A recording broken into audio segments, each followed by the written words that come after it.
The term Anglo-Indians can refer to at least two groups of people: those with mixed Indian and British ancestry, and people of British descent born or living in the Indian subcontinent. The latter sense is now mainly historical, but confusions can arise. The Oxford Dictionary, for example, gives three possibilities: if mixed British and Indian parentage, of Indian descent but born or living in Britain, or of British descent at birth but living or having lived long in India. People fitting the middle definition are more usually known as British Asian or British Indian. This article focuses primarily on the modern definition, a distinct minority community of mixed ancestry, whose native language is English. During the centuries that Britain was in India, the children born to British men and Indian women began to form a new community. These Anglo-Indians formed a small but significant portion of the population during the British Raj, and were well represented in certain administrative roles. The Anglo-Indian population dwindled from roughly 800,000 at the time of independence in 1947 to fewer than 350,000 by 2010. Many have adapted to local communities and emigrated to the United Kingdom, Australia, Canada, the United States and New Zealand. History. The first use of Anglo-Indian was to describe all British people living in India. People of mixed British and Indian descent were referred to as Eurasians. Terminology has changed, and the latter group are now called Anglo-Indians, the term that will be used throughout this article. Creation. During the British East India Company's rule in India in the late 18th and early 19th centuries, it was fairly common for British officers and soldiers to take local wives and have Eurasian children, due to a lack of British women in India. By the mid-19th century, there were around 40,000 British soldiers, but fewer than 2,000 British officials present in India. Neglect. Originally under Regulation 8 of 1813, they were excluded from the British legal system and in Bengal became subject to the rule of Islamic law outside Calcutta, and yet found themselves without any caste status amongst those who were to judge them. In 1821, a pamphlet entitled Thoughts on How to Better the Condition of Indo-Britons by a Practical Reformer was written to promote the removal of prejudices existing in the minds of young Eurasians against engaging in trades. This was followed up by another pamphlet, entitled An Appeal on Behalf of Indo-Britons. Prominent Eurasians in Calcutta formed the East Indian Committee, with a view to send a petition to the British Parliament for the redress of their grievances. John William Ricketts, a pioneer in the Eurasian cause, volunteered to proceed to England. His mission was successful, and on his return to India, by way of Madras, he received quite an ovation from his countrymen in that presidency, and was afterwards warmly welcomed in Calcutta, where a report of his mission was read at a public meeting held in the Calcutta Town Hall. In April 1834, in obedience to an Act of Parliament passed in August 1833, the Indian government was forced to grant government jobs to Anglo-Indians. As British women began arriving in India in large numbers around the early to mid-19th century, mostly as family members of officers and soldiers, British men became less likely to marry Indian women. Intermarriage declined after the events of the Rebellion of 1857, after which several anti-miscegenation laws were implemented. As a result, Eurasians were neglected by both the British and Indian populations in India. Consolidation over generations. Anglo-Indians intermarried with other Anglo-Indians to form a community that developed a culture of its own. The cuisine, dress, speech, and religion all served to further segregate them from the native population. A number of factors fostered a strong sense of community among Anglo-Indians. their English-language school system, their Anglo-centric culture, and the Christian beliefs in particular helped bind them together. They formed social clubs and associations to run functions, including regular dances on occasions such as Christmas and Easter. Indeed, their Christmas balls, held in most major cities, still form a distinctive part of Indian Christian culture. Over time, Anglo-Indians were specifically recruited into the customs and excise, post and telegraphs, forestry department, the railways and teaching professions, but they were employed in many other fields as well. The Anglo-Indian community also had a role as go-betweens in the introduction of Western musical styles, harmonies and instruments in post-independence India. During the colonial era, genres including ragtime and jazz were played by bands for the social elites, and these bands often contained Anglo-Indian members. Independence and choices. During the independence movement, many Anglo-Indians identified with British rule, and therefore incurred the distrust and hostility of Indian nationalists. The position at independence was difficult. They felt a loyalty to a British home that most had never seen and where they would gain little social acceptance. They felt insecure in an India that put a premium on participation in the independence movement as a prerequisite for important government positions. Many Anglo-Indians left the country in 1947, hoping to make a new life in the United Kingdom or elsewhere in the Commonwealth of Nations, such as Australia or Canada. The exodus continued through the 1950s and 1960s, and by the late 1990s most had left, with many of the remaining Anglo-Indians still aspiring to leave. Like the Parsi community, the Anglo-Indians are essentially urban dwellers. Unlike the Parsis, the mass migration saw more of the better educated and financially secure Anglo-Indians depart for other Commonwealth nations. 21st century cultural resurgence. There has been a resurgence in celebrating Anglo-Indian culture in the 21st century, in the form of international Anglo-Indian reunions and in publishing books. There have been 9 reunions, with the latest being held in 2015 in Calcutta.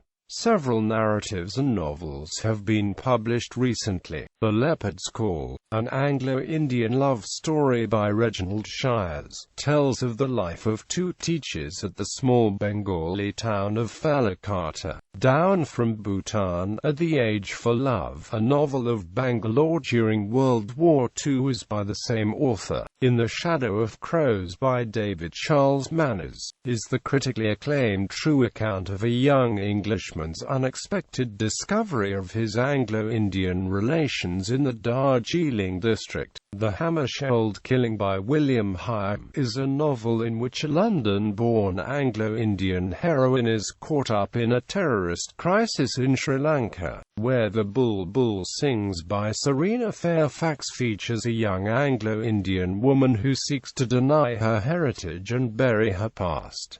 Present communities. India constitutionally guarantees of the rights of communities and religious and linguistic minorities, and thus permits Anglo-Indians to maintain their own schools and to use English as the medium of instruction. In order to encourage the integration of the community into the larger society, the government stipulates that a certain percentage of the student body come from other Indian communities. In a 2013 BBC News feature on Anglo-Indians, journalist Chris Griffiths wrote, "It has been noted in recent years that the number of Anglo-Indians who have succeeded in certain fields is remarkably disproportionate to the community's size. For example, in the music industry there are Engelbert Humperdinck, Peter Zarstedt and Cliff Richard. The looser definition of Anglo-Indian encompasses the likes of cricketer Nasser Hussain, footballer Michael Chopra and actor Ben Kingsley. Anglo-Indians distinguished themselves in the military.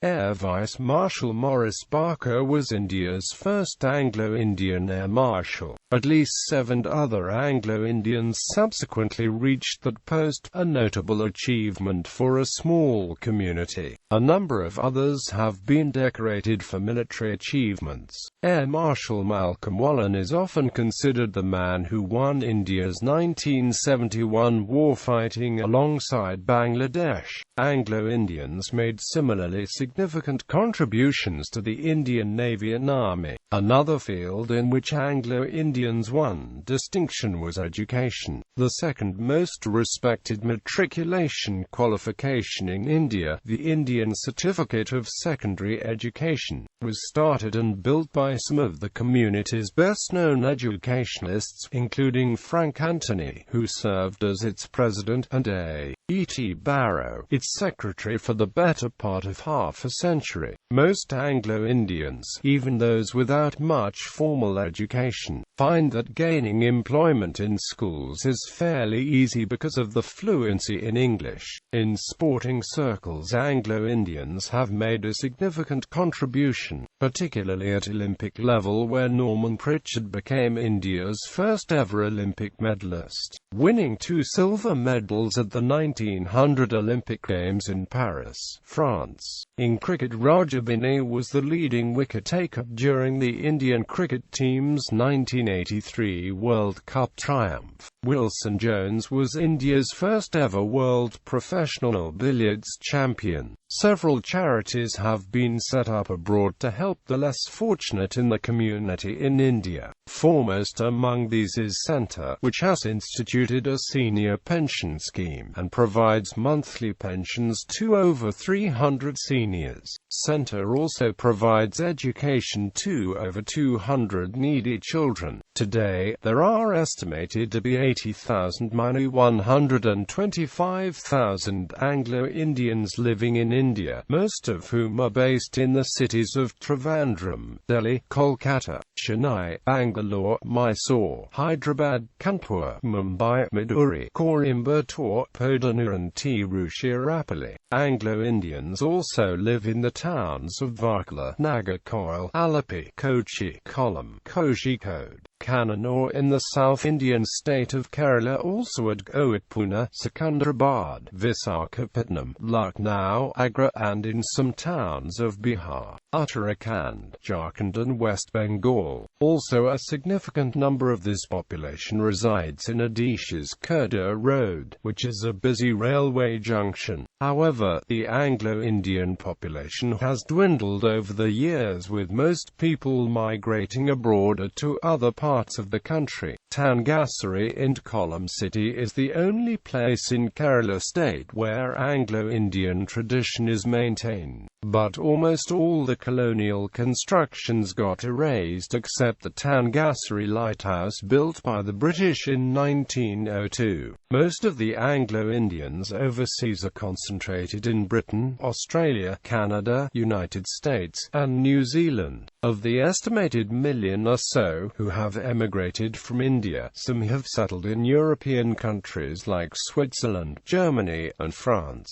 According to the Anglo-Indians who have settled in Australia, integration for the most part has not been difficult. The community in Myanmar frequently intermarried with the local Anglo-Burmese community, but both communities suffered from adverse discrimination since Burma's military took over the government in the 1962, with most having now left the country to settle overseas. Political status.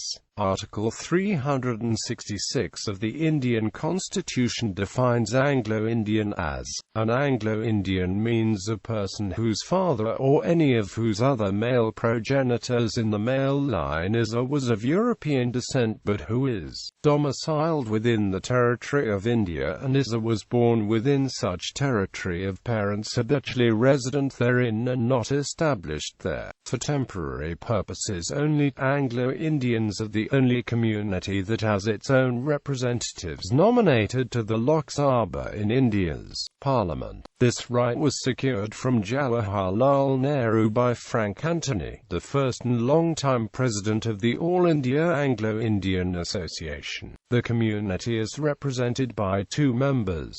This is done because the community has no native state of its own. States like Tamil Nadu, Bihar, West Bengal, Karnataka, Uttarakhand, Jharkhand and Kerala also have a nominated member each in the respective state legislatures. Other populations. Anglo-Indian often only represents Indians mixed with British ancestry during the British Raj. There are many mixed Indians from other European countries during the colonial era. For example, the definition rarely embraces the descendants of the Indians from the old Portuguese colonies of both the Coromandel and Malabar coasts, who joined the East India Company as mercenaries and brought the families with them. The definition has many extensions. For example, Luso-Indian of Goa, people of Indo-French descent and Indo-Dutch descent. Indians have encountered Europeans since their earliest civilization. They have been a continuous element in the subcontinent. The presence is not be considered Anglo-Indian. Similarly, Indians who mixed with Europeans after the British Raj are also not be considered Anglo-Indian. Britons in colonial India. Historically, the term Anglo-Indian was also used in common parlance in Britain during the colonial era to refer to those people who were of British descent but were born and raised in India, usually because the parents were serving in the colonial administration or armed forces. Anglo-Indian, in this sense, was synonymous with non-domiciled British. Anglo-Indian population in Britain. Since the mid-19th century, there has been a population of people of Indian or mixed British-Indian ethnic origin living in Britain, both through intermarriage between white Britons and Indians, and through the migration of Anglo-Indians from India to Britain. Indian-British interracial marriage began in Britain from the 17th century, when the British East India Company began bringing over thousands of Lascar seamen to Britain, where they married local British females. Due to a lack of Indian females in Britain at the time, as there were no legal restrictions against mixed marriages in Britain, families with Indian Lascar fathers and English mothers established interracial communities in Britain's dock areas. This led to a growing number of mixed-race children being born in the country. The number of ethnic minority females in Britain were often outnumbered by half-caste Indian daughters born from British mothers and Indian fathers. By the time World War I began, there were 51,616 Lascar seamen working in Britain, though sometimes referred to as Anglo-Indians. People of Indian or mixed British-Indian ethnicity residing in Britain generally prefer the terms white British, British-Indian and mixed white Asian instead. The first and last categorizations are also used by the UK Census. Population in other countries. Bangladesh. There is a significant population of Anglo-Indians in Bangladesh of almost 200,000. The presence of Anglo-Indians in Bangladesh is since the British period, but the population had decreased to 4,000 in 1947 during the partition of India from the present region of Bangladesh. Most of them had migrated to United Kingdom, United States, Australia, New Zealand and Canada, and during the 1971 Bangladesh Liberation War, almost 1,500 Anglo-Indians lost their lives during fighting in the war. But in 1970, 1 year before the war, almost 9,000 Anglo-Indians had came from India. Then, after the independence of Bangladesh, during 1974 to 1976, almost 28,000 Anglo-Indians had arrived in Bangladesh from India to settle down. After that, in 1980, there were reported birth of 37,500 Anglo-Indian children in Bangladesh, and in 19 1893 there were almost 103,713 Anglo-Indians living here. Then finally it rose up to 200,000 in 2016. Bangladesh constitutionally provides rights and freedom to the Anglo-Indians to perform their culture, customs, traditions and religions freely. They are allowed to maintain their own colonies even. They mainly live in Dhaka, Chittagong and Sylhet. So, there are Anglo-Indian shops, saloons, parlours and schools in these cities, especially in the colonies where they live. In Dhaka, specifically in Banani, there have been many Anglo-Indian colonies where there is a residence of estimated 45,000–59,000 Anglo-Indians. Notable people of Anglo-Indian descent. Anglo-Indians of European descent: Pete Best, original drummer for the Beatles; Ruskin Bond, writer; Augustus de Morgan, mathematician; Ray Dorset, musician, songwriter with the band Mungo Jerry; Lawrence Durrell, novelist, poet, dramatist, travel writer and diplomat; Gerald Durrell, writer, naturalist, conservationist and television presenter; Rudyard Kipling, British writer, the first English-language writer to win the Nobel Prize for Literature; Anna Leon Owens, British governess to the Siamese court on whose life story The King and I was based. It is also speculated that Anna had Indian ancestry. Joanna Lumley, British actress. George Orwell, British author of 1984 and Animal Farm. Cliff Richard, pop singer. Frederick Roberts, 1st Earl Roberts, British soldier. Jessie Nelson, singer. William Makepeace Thackeray, British novelist. Most famous for Vanity Fair. Anglo-Indians of Eurasian descent: Sir Henry Gidney, Frank Anthony, lawyer, activist, politician, Indian representative at the United Nations. Gabrielle Anwar, British actress. Bob Woolmer, cricketer. Marcus Bartley, cinematographer. Lara Dutta Bhupathi, Indian actress and Miss Universe 2000. Roger Binney, Indian cricketer. Stuart Clark, Maxwell Trevor, Indian cyclist. Stuart Binney. Sheldon Jackson, Tony Brent, singer. Norman Anil Kumar Brown, Air Chief Marshal and former Chief of the Air Staff of the IAF. Patrick Desmond Callaghan, Air Vice Marshal of the Pakistan Air Force. Michael Chopra, British footballer. Leslie Claudius, field hockey player and four-time Olympic medalist. Alexander Cobb, British general and VC winner. Sebastian Coe, British athlete and peer. Patience Cooper, Indian film actress. Oscar Stanley Dawson, Admiral, Chief of the Naval Staff of the Indian Navy from the 1st of March 1982 to the 30th of November 1984. Henry D'Orazio, Calcutta poet. Glenn Duncan, author. Mark Elliott, British actor. Dennis LaFontaine, Air Chief Marshal, Chief of the Air Staff, Indian Air Force. Naomi Scott, actress. Rory Gervin, British actor. Diana Hayden, actress and former Miss World. Ricky Hepworth, footballer. Engelbert Humperdinck, British singer. Guy Sebastian, Australian singer. Norman Douglas Hutchinson, painter. Andrea Jeremiah, actress, singer. Holly Johnson, singer. In his autobiography, Johnson stated that while his grandfather looked white, he was actually three-quarters Indian. Wilson Jones, former billiards world champion. Noel Jones, British ambassador. Katrina Kaif, Indian actress. Denzel Keylor, RAF officer and hero of both India and Bangladesh in 1971 Indo-Bangladesh War with Pakistan. Trevor Keylor, RAF officer and the hero of India, the temporary foreigner trainer, high officer of BAF and pioneer of the freedom fighters of 1971 Indo-Bangladesh War with Pakistan. Helen Richardson Khan, Bollywood actress. Ben Kingsley, British actor. Vivian Leigh, Hollywood actress.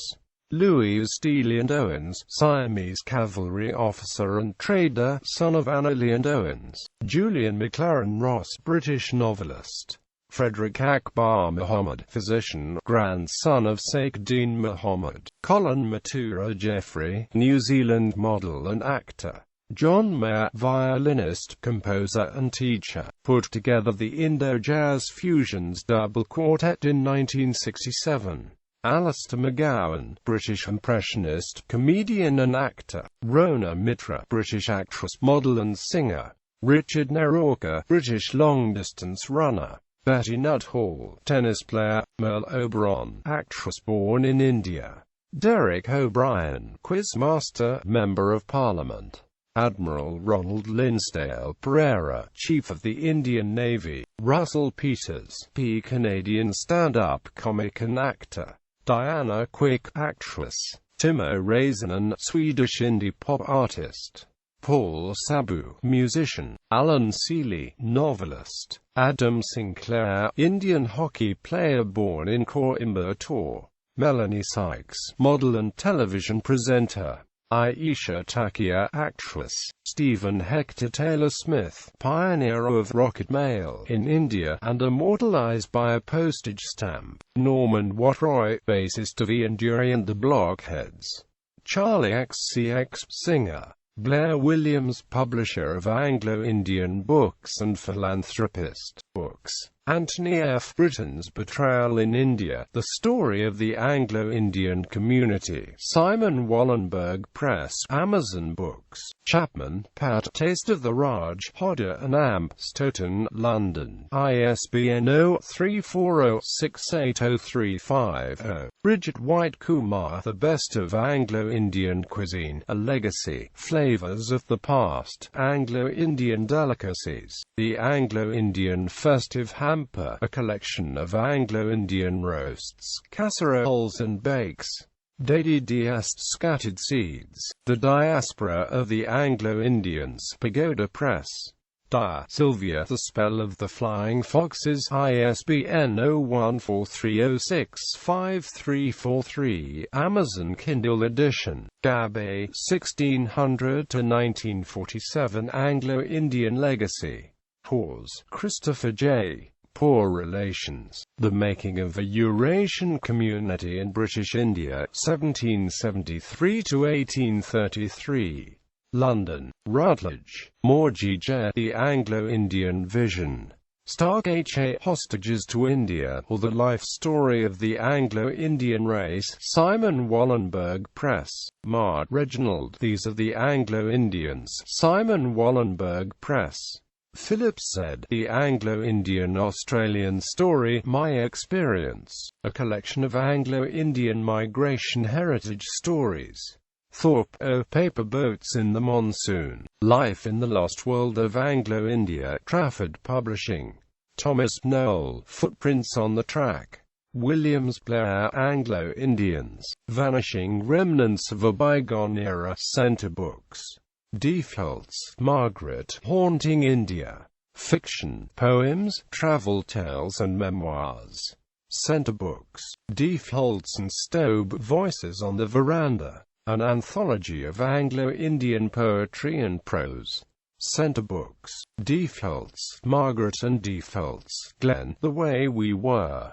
Anglo-Indian Chronicles. Centre Books. Lum, Lionel and Veldhausen, Deb, The Way We Are, An Anglo-Indian Mosaic. Centre Books. Defaults, Margaret and Defaults, Susan, Woman of Anglo-India. Tales and Memoirs. Centre Books. Lionel Lum, More Voices on the Veranda, An Anglo-Indian Anthology. Centre Books. Mary Esther Lyons, Unwanted. Memoirs of an Anglo-Indian Daughter. Spectrum Publications.